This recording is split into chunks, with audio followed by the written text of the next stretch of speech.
Hello students, मैं कुलदीप आपका बहुत बहुत स्वागत करता हूं आपके अपने स्टडी चैनल यूपी एग्ज़ाम में। और हम कंटिन्यू कर रहे हैं अपने क्वेश्चन आंसर्स की सीरीज़ को, जो कि आपके यूपी आरओ और रेलवे ग्रुप डी का जो भी एग्ज़ाम हो रहा है इसके लिए बहुत ही इंपॉर्टेंट हो सकता है। तो चलते हैं हम बिना टाइम वेस्ट करते हुए अपने अगले क्वेश्चन पे। अगर आपने पुराने वीडियोज़ को नहीं देखा है तो ऊपर डिस्क्रिप्शन लिंक में और नीचे आई बटन पर जाके आप पुराने वीडियोज़ को देख सकते हैं। क्वेश्चन हम देखते हैं। क्वेश्चन कह रहा है इंटरनेट कार्य करता है केवल सर्किट स्विचिंग पर, केवल पैकेट स्विचिंग पर, दोनों सर्किट तथा पैकेट स्विचिंग पर, या उपरोक्त में से किसी पर नहीं। तो यहाँ पर जो है पैकेट स्विचिंग पर यह कार्य करता है। जो इंटरनेट होता है वह केवल पैकेट स्विचिंग का कार्य करता है, क्योंकि प्रत्येक पैकेट का अपना एक रूट और अपना एक डेस्टिनेशन होता है, यानी कि अपना एक आईपी एड्रेस होता है। Okay guys. और वहीं पे अगर बात की जाए सर्किट स्विचिंग की, तो सर्किट स्विचिंग जो होता है यह है टेलीफोन, यानी जो ध्वनि संदेश होते हैं उसके लिए यूज होता है, यानी इसे हम पॉइंट टू पॉइंट कम्युनिकेशन भी कहते हैं। ठीक है, चलते हैं अगले क्वेश्चन पे कि सुपर कंप्यूटर के लिए शब्द लंबाई की परास होती है 16 बिट, 32 बिट, 64 बिट व 128 बिट। तो यह होता है 64 बिट, 64 बिट तक होती है सुपर कंप्यूटर के लिए। चलते हैं। और यह प्रति सेकंड में बिलियंस जो गणितीय प्रक्रियाएं होती हैं वो करते हैं। ठीक है, चलते हैं अगले क्वेश्चन पे कि सिंधु घाटी सभ्यता के संदर्भ में निम्नलिखित कथनों पर विचार कीजिए। यह प्रमुखतः लौकिक सभ्यता थी तथा उसमें धार्मिक तत्व यद्यपि उपस्थित था, वर्चस्वशाली नहीं था। तो यह सही है। उस काल में भारत में कपास से वस्त्र बनाए जाते थे। तो यह भी आपका सही है। तो ऑप्शन आपका हो जाएगा ऑप्शन सी 1 और 2 हो जाएगा। चलते हैं अगले क्वेश्चन पे कि रावी नदी का वैदिक नाम क्या है? पुरुषणी, चंद्रभागा, अजीकिया, सतह। तो यह है हमारा रावी नदी का वैदिक नाम है पुरुषणी। ठीक है, तो इस नदी के तट पर वैदिक काल के जो प्रसिद्ध दशराग्य यज्ञ हुआ था, दशराग्य का युद्ध हुआ था। और यह जो युद्ध था यह भारत वंश के शासक सुदास व अन्य 10 राजाओं के बीच में हुआ था। ठीक है, अगर गाइस इसमें जो भी हमारी अन्य वैदिक नदियां हैं तो उसके अगर आप चाहेंगे तो हम एक अलग से वीडियो ला देंगे। बाकी मैं कुछ बताना चाहूँगा आपको कि जो बाकी नदियां हैं, जैसे कि आपका वितस्ता वैदिक नदी, ये प्रेजेंट में इसका क्या नाम है? जैसे झेलम। इसी तरह बहुत सारी अस्किनी है, अस्किनी का है चिनाब। आप कमेंट बॉक्स में बताइए और कौन कौन सी वैदिक नदियां हैं, और इस पर एक अलग से वीडियो ला देंगे। ठीक है गाइस, चलते हैं अगले वीडियो पे, अगले क्वेश्चन पे कि यज्ञ संबंधी विधि विधानों का पता चलता है ऋग्वेद में, सामवेद में, ब्राह्मण ग्रंथों में, यजुर्वेद में। तो यह है ऑप्शन डी हमारा यजुर्वेद में। यजुर्वेद जो है शब्द वह यजुष शब्द से बना है, जिसका अर्थ है यज्ञ। और यजुर्वेद के मंत्रों का उच्चारण जो था उसे क्या कहते थे? अध्वर्यु। से अध्वर्यु नामक एक पुरोहित करता था इनके मंत्रों का उच्चारण। ठीक है, और इस वेद में अनेक प्रकार के यज्ञों को संपन्न कराने की विधियों का उल्लेख है। और यजुर्वेद जो है 2 शाखाओं में विभक्त है, एक शुक्ल यजुर्वेद और एक कृष्ण यजुर्वेद। चलते हैं अगले क्वेश्चन पे कि प्राचीन भारत में निष्क नाम से जाने जाते थे स्वर्ण आभूषण, गायें, तांबे के सिक्के, चांदी के सिक्के।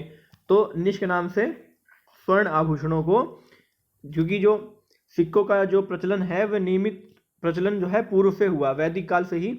निष्क क्या था? निष्क एक गले में पहनने वाला एक आभूषण होता था। उसके बाद में फिर यहाँ पे लेन देन में प्रयुक्त होने लगा, और उसके बाद में फिर जब मौर्य युग आया तो इसका फिर आदान प्रदान होने लगा, व्यापारिक लेन देन होने लगा। ठीक है, और इसी तरह फिर जो ये तांबे के सिक्के थे और चांदी के सिक्के थे, इन सब का अलग अलग नाम होता था। तो आप लोग कमेंट बॉक्स में फटाफट बताएं कि क्या होता था, इन सिक्कों को क्या कहते थे। देखिए, स्वर्ण के सिक्कों को कहते थे निष्क या सुवर्ण कहा जाता था, चांदी के सिक्कों को कारशापण कहा जाता था, और तांबे के सिक्कों को माशक कहा जाता था। क्लियर है गाइस? तो चलते हैं अगले क्वेश्चन पे कि पूर्व किसके धार्मिक ग्रंथ हैं? जैनों के, बौद्धों के, सतनामियों के, या कबीर पंथियों के? तो पूर्व हैं जैनों के धार्मिक ग्रंथ हैं। अच्छा, अब अगर बात की है कि प्रथम जैन सभा कहाँ हुई थी, कमेंट बॉक्स में आप लोग फटाफट बताइए, प्रथम जैन सभा कहाँ हुई थी?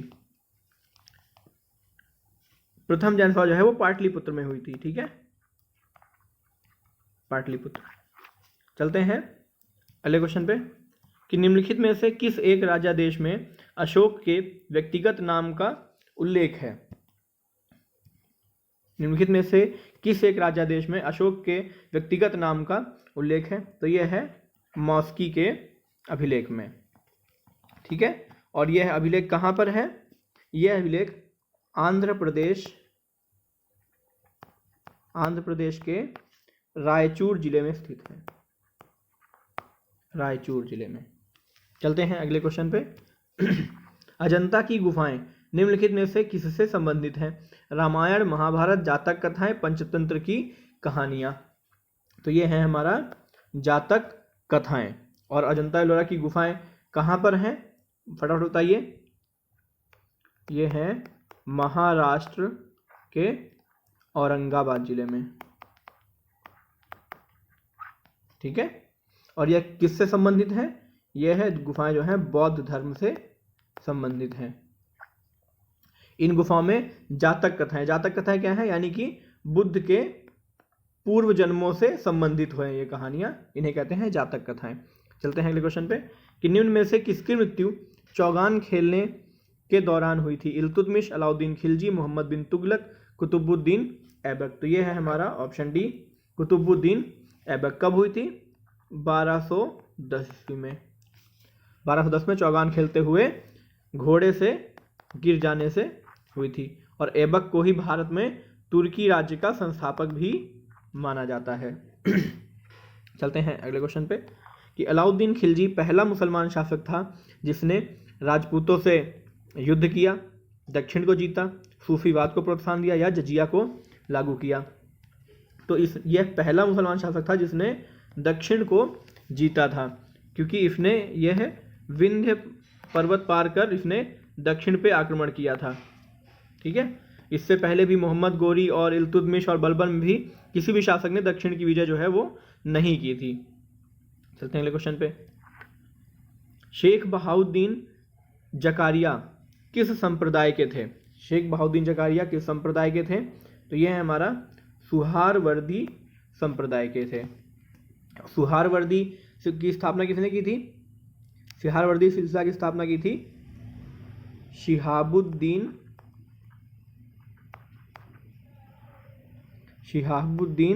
सुहारवर्दी ने कहाँ की थी? बगदाद में की थी। ठीक है, और फिर उनके शिष्य बहाउद्दीन जकारिया, ये थे इनके शिष्य बहाउद्दीन जकारिया और जलालुद्दीन तबरीजी इसे भारत में लेकर आए थे। चलते हैं अगले क्वेश्चन पे।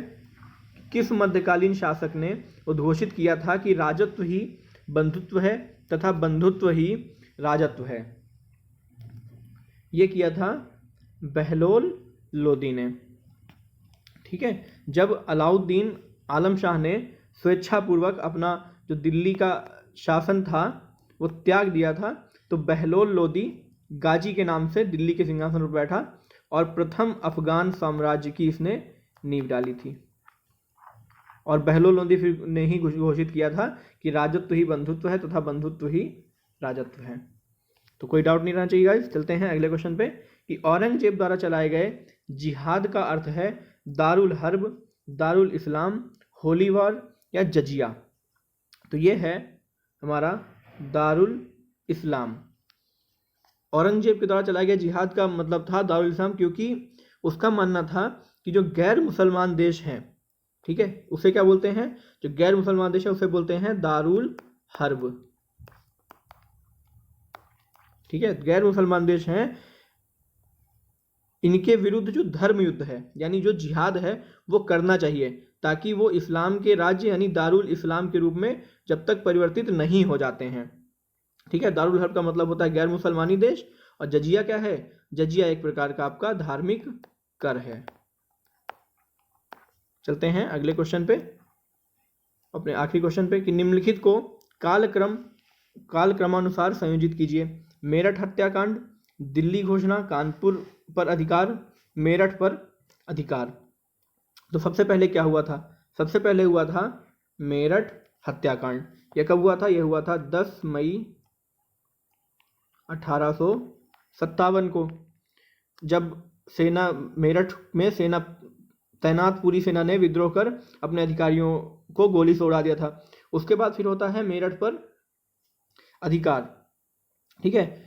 इसके बाद क्या हुआ कि यहाँ की जो सेना थी वापस से सेना ने यहाँ पर कब्जा कर लिया।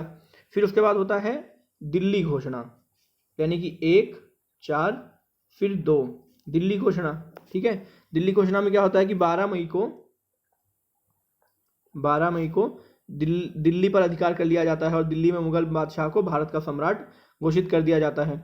और उसके बाद फिर होता है कानपुर पर अधिकार। यह कब हुआ? यह हुआ था 5 जून को, ठीक है। 5 जून को कानपुर पर अधिकार कर लिया जाता है। तो इसकी क्या हो जाएगा हायरार्की? इसकी 1, 4, 2, 3, ऑप्शन ए। तब तक तो आज के लिए इतना ही, मिलते हैं अगले वीडियो में। तब तक के लिए thank you, take care, bye bye.